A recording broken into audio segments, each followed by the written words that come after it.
Welcome to social post. నేను విష్ణు. ప్రస్తుతం నాతో పాటు certified financial planner doctor Bachchu Anil Kumar గారు ఉన్నారు. సార్తో మాట్లాడదాం. అనిల్ గారు నమస్తే సార్. నమస్తే విష్ణు గారు. Sir welcome to social post. Thank you అండి ఇక్కడికి పిలిచారు. Thank you sir, thank you so much for being with us Anil గారు.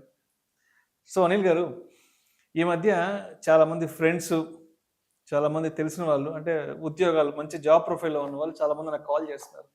కాల్ చేసి, అరే విష్ణు, మాకు ఒక ఎస్డబ్ల్యూపి కావాలరా, నువ్వు చాలామంది ఫైనాన్షియల్ ఎక్స్పర్ట్స్, వెల్త్ మేనేజర్స్తో మాట్లాడుతుంటావు కదా, వాళ్ళతో మాట్లాడి మాకు ఒక ఎస్డబ్ల్యూపి ఇప్పించరా అంటున్నారు.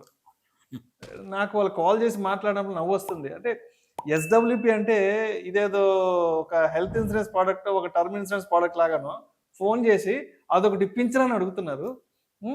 సో అసలు ఎస్డబ్ల్యూపి అంటే ఏంటి, ఏం చేస్తే మనకి ఎస్డబ్ల్యూపి వస్తుందో ఒక్కసారి మన ఆడియన్స్కి క్లియర్ కట్గా మీ స్టైల్లో చెప్పండి. అసలు ఎస్డబ్ల్యూపి అంటే ఏంటి, ఏం చేస్తే ఎస్డబ్ల్యూపి మన చేతిలోకి వస్తుంది? గుడ్. యాక్చువల్లీ ఏంటంటే ఈవెన్ నేను ఫేస్ చేశానండి కొద్దిమంది క్లయింట్స్ ఈ మధ్యలో. ఎస్డబ్ల్యూపి అంటే సిస్టమాటిక్ విత్డ్రావల్ ప్లాన్. సో ఇది నథింగ్ బట్ ఒక రిక్వెస్ట్ అనమాట. ఇది ఒక service request actually, nothing else. But ఏంటంటే దీన్ని ఒక ఎస్ఐపిని ఎట్లా మనం ఒక ప్లాన్ లాగా ప్రమోట్ అయిందో, ఎస్ఐపి అంటే అదొక ప్రోడక్ట్ అనుకుంటారు. సేమ్ వే ఎస్డబ్ల్యూపి కూడా లాస్ట్ ఒక 1 to 2 years నుంచి అదొక సపరేట్ ప్రోడక్ట్ అనుకుంటున్నారు. బట్ ఏంటంటే ఇది ఒక request in the mutual funds ఇప్పటివరకు అయితే. సో ఇందులో ఏంటంటే మనం అనుకున్న అమౌంట్, లెట్స్ ఒక లంసమ్ అమౌంట్ ఉంది, నాకు ప్రతి నెల రెగ్యులర్ ఇన్కమ్ కావాలి.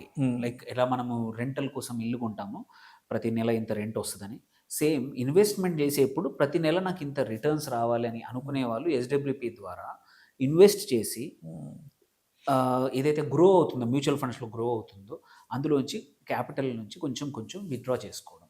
Purpose very simple. Capital intact ఉండాలి, క్యాపిటల్ ప్రిజర్వేషన్ ఉండాలా, అప్రిసియేషన్ మనం తీసుకోవాలి. అది ఎస్డబ్ల్యూపి పర్పస్. సో ఎస్డబ్ల్యూపి అనేది ఒక విత్డ్రాల్ మోడ్ అంతే. విత్డ్రాల్ మోడ్ అంతే. అది కూడా మ్యూచువల్ ఫండ్స్లో మనం ఎస్ఐపి కనుక చేసుకుంటే over the period of time తర్వాత ఎస్డబ్ల్యూపి చేసుకోవచ్చు. అంతేగాని నేరుగా మనకి ఎస్డబ్ల్యూపి అనే ఒక ప్రోడక్ట్ కానీ సర్వీస్ కానీ ఎక్కడ అమ్మరు, ఎక్కడ దొరకదు. మీరు ఫస్ట్ యాక్చువల్లీ మనం ప్రాసెస్ కూడా వెరీ సింపుల్. మనం ఏదన్నా ఒక మ్యూచువల్ ఫండ్ సెలెక్ట్ చేసుకుంటాం మన రిస్క్ ప్రొఫైల్ తగ్గట్టు. కొంచెం యంగ్ వాళ్ళు, ఇంకా స్టిల్ అర్నింగ్ కేపబిలిటీ ఉందంటే ఒక ప్రాపర్ కొంచెం హై రిస్క్ ఈక్విటీ మ్యూచువల్ ఫండ్లో ఇన్వెస్ట్ చేసి, లేదు కొంచెం రిటైర్మెంట్ దగ్గరకు వచ్చాము ఆర్ రిటైర్ అయ్యాము అయితే ఒక బ్యాలెన్స్ అడ్వాంటేజ్ ఫండ్ కానీ, ఒక లార్జ్ క్యాప్ ఫండ్ కానీ, ఒక మల్టీ యాసెట్ ఫండ్లో పెట్టి లంసమ్ 10 లక్షలు కావచ్చు, 20 లక్షలు కావచ్చు, ఎంత అమౌంట్ అయినా పర్లేదు, ఇన్వెస్ట్ చేశాక సంవత్సరానికి ఇంత పర్సెంటేజ్. జనరల్గా ఏంటంటే there is no fixed percentage, but ఎవరైనా సరే నేను సజెస్ట్ చేసేదంటే 8% కానీ 10% కానీ విత్డ్రాల్ చేసుకోండి. ఇప్పుడున్న ఇండియన్ మార్కెట్ పరిస్థితుల ప్రకారం. ఎటువంటి ఈక్విటీ ఫండ్ అయితే 12 అయితే వర్స్ట్ కేసులో కూడా ఇస్తుంది. కొంచెం మంచి పర్ఫామ్ చేసేది 14-15 కూడా ఇస్తుంది. But me withdrawal rate only 8% కానీ 10% పెట్టడం వల్ల మీ క్యాపిటల్ అనేది ఎప్పుడు పడిపోదు, పెరగవచ్చు కొంచెం తప్ప తగ్గడం అంటూ ఉండదు అనమాట. సో అలా 8 కానీ 10% నేను చేయమంటాను. అది కూడా ఇన్వెస్ట్ చెయ్యగానే ఇవాళ 20 లక్షలు పెట్టేసాము, నెక్స్ట్ మంత్ నుంచి నాకు ఒక 15,000 కావాలనడం కూడా సబబ్ కాదు. ఎందుకంటే ఫస్ట్ ఒక అట్లీస్ట్ ఒక 3 నెలలు 4 నెలలు అనేది మ్యూచువల్ ఫండ్లో వోలటిలిటీ కంపల్సరీ ఉంటుంది, అప్స్ అండ్ డౌన్స్ ఉంటుంది. 3 నెలలు ఎందుకు, ఒక 6 నెలల నుంచి 1 year వరకు ఉంటుంది. సో నా సజెషన్ ఏంటంటే ఎవరైనా పెట్టాక ఫస్ట్ 1 year ముట్టుకోవద్దు. ముట్టుకోకుంటే మీరు పెట్టే, సపోజ్ ఎగ్జాంపుల్ సింపుల్గా 10 లక్షలే అనుకుందాం, నంబర్ క్యాల్కులేషన్కి ఈజీగా ఉంటుంది. అదొక 12%లో పెరిగింది. 12% పెరిగింది. 10,000 పోయి 11,20,000 అయింది. ఓకే, 11,20,000 నుంచి 13వ నెల నుంచి నువ్వేమన్నావంటే నాకు 10% పర్ యానం కావాలి.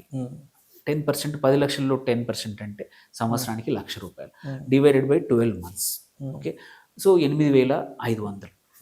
సో నెల 8,500 విత్డ్రా చేయండి 13 నెలల నుంచి. మీరు ఎప్పుడు కూడా మీ 10 లక్షలు కూడా టచ్ కాదు. ఇంకా మీ క్యాపిటల్ అలాగే ఉంటుంది. ప్రతి నెల మీ అకౌంట్లో ఆటోమేటిక్గా మీరు చెప్పిన డేట్ రోజు చెప్పిన అకౌంట్లో ఈ 8,500 మీరు రిక్వెస్ట్ ఇస్తే సరిపోతుంది, ఆటోమేటిక్గా వచ్చేస్తాయి. సో ఇది very simple. It's a service request అనమాట. కాకపోతే ఏంటంటే ప్లాన్ చేసుకోవడం ఏంటంటే మనం ఎంత ఇన్వెస్ట్ చేద్దాం అనుకుంటున్నాము, ప్రతి నెల నాకు ఎంత కావాలి, ఎంత అమౌంట్ పెడితే ఎంత వస్తుంది అనేది మాత్రం ఇంపార్టెంట్ అనమాట. రైట్. సో ఇప్పుడు ఎస్డబ్ల్యూపి అనేది ఇది ఒక రిక్వెస్ట్ మోడ్, ఒక విత్డ్రాల్ రిక్వెస్ట్ మోడ్, అది మ్యూచువల్ ఫండ్స్లో ఉంది. సో అందరికీ ఐడియా ఉంది కాబట్టి ఇప్పుడు రీసెంట్గా ఏఎఫ్ కూడా మంచి బజ్ క్రియేట్ చేస్తుంది, ఆల్టర్నేటివ్ ఇన్వెస్ట్మెంట్ ఫండ్. మరి అంటే ఆల్టర్నేటివ్ ఇన్వెస్ట్మెంట్ ఫండ్లో టికెట్ సైజ్ కూడా చాలా పెద్దదే ఉంటుంది. అంటే ఆల్మోస్ట్ ఒక ₹1,00,00,000 వరకు టికెట్ సైజ్ ఉంటుంది మనం ఎంట్రీ చేసుకోవడానికి. మనకి మ్యూచువల్ ఫండ్స్లో అయితే 200-300 నుంచి కూడా మనకి ఎంట్రీ టికెట్ ఉంటుంది. బట్ ఏఎఫ్కి వచ్చేటప్పటికే కూడా టికెట్ సైజ్ పెద్దగా ఉంటుంది కాబట్టి ఇక్కడ ₹1,00,00,000 మినిమం ఉంటుంది కాబట్టి మరి ఇప్పుడు ఆల్టర్నేటివ్ ఇన్వెస్ట్మెంట్ ఫండ్స్లో కూడా ఎస్డబ్ల్యూపిని మనం ఇక్కడ ఉపయోగించుకోవచ్చు అంటారా? అసలు పాసిబిలిటీ ఉందా? Very good question. యాక్చువల్లీ చాలామంది అడిగే క్వశ్చన్. ఇంకొకటి ఏంటంటే నా ఓన్ డేటా తీసుకుంటే 70-80 లక్షలు, ₹1,00,00,000, కోటి పైన ఇన్వెస్ట్ చేసి ఎస్డబ్ల్యూపీ తీసుకునే వాళ్ళు చాలామంది ఉన్నారు. అట్లాంటి వాళ్ళకి ఏఏఎఫ్ నుంచి కూడా యాజ్ ఇట్ ఈజ్ ఎస్డబ్ల్యూపీ అనే ఆప్షన్ లేదు. కాకపోతే దెర్ ఇస్ ఏ పాసిబిలిటీ ఉంది. Very simple.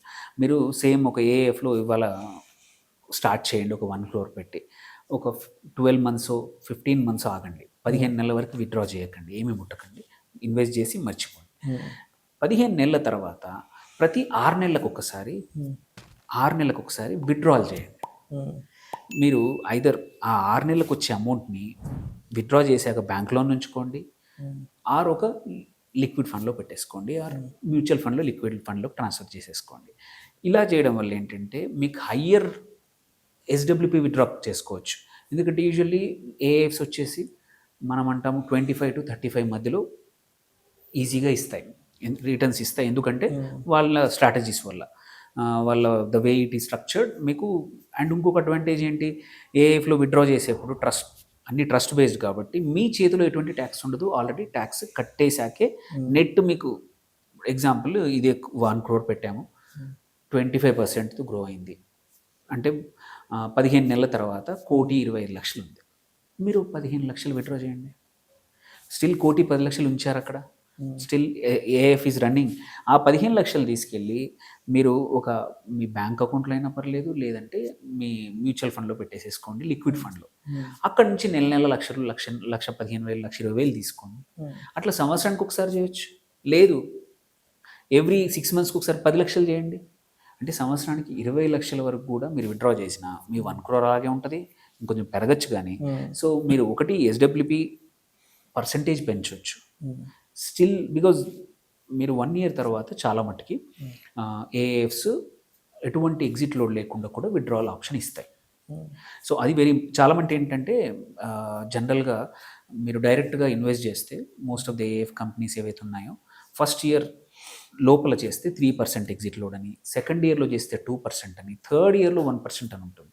బట్ ఏదైనా డిస్ట్రిబ్యూటర్ ద్వారా చేస్తే ఏంటంటే వాళ్ళు నెగోషియేట్ చేస్తారు కాబట్టి ఫస్ట్ ఇయర్ వరకు మాత్రమే 1% ఎగ్జిట్ లోడ్ ఉంటుంది.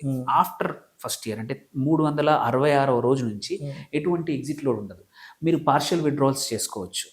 ఎనీథింగ్, ఓన్లీ థింగ్ కండిషన్ ఏంటంటే 1 crore ఉంటే చాలు విత్డ్రా చేసేప్పుడు, మిగిలింది కావాలంటే విత్డ్రా చేసుకోవచ్చు.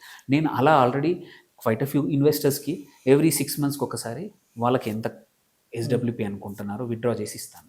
సో అలా చేయడం వల్ల వాళ్ళ ఎస్డబ్ల్యూపీ వస్తుంది, వాళ్ళకి హయ్యర్ ఇంట్రెస్ట్ రేట్స్ వస్తాయి, హయ్యర్ రిటర్న్స్ కూడా వస్తున్నాయి, వాళ్ళ ఎక్స్పోజర్ కూడా అలాగే ఉంటుంది. క్యాపిటల్ అన్నిటికన్నా important basic rule of SWP ఏంటి, క్యాపిటల్ ప్రిజర్వ్ అవుతుంది. సో ఇలా చేసుకొని అంటే రెంట్ ప్రాపర్టీస్ కాకుండా రెగ్యులర్గా ఇన్కమ్ కావాలనే వాళ్ళకి ఇది ఒక మంచి మెథడ్ అని సరిపోతుంది. Thank you sir, thank you so much Anil garu. Thank you అండి. అసలు ఈ మ్యూచువల్ ఫండ్స్లో ఎస్డబ్ల్యూపీ కాన్సెప్ట్ ఏంటి, ఏం చేస్తే మనకి ఎస్డబ్ల్యూ కాన్సెప్ట్ మన చేతులకు వస్తుంది, అదేవిధంగా మ్యూచువల్ ఫండ్స్లో ఉన్నట్లుగానే ఆల్టర్నేటివ్ ఇన్వెస్ట్మెంట్ ఫండ్స్లో కూడా ఎస్డబ్ల్యూపీ మోడ్ని మనం తీసుకోవచ్చా లేదా అనే దాని గురించి చాలా చక్కగా తెలియజేశారు. Thank you so much sir. Thank you.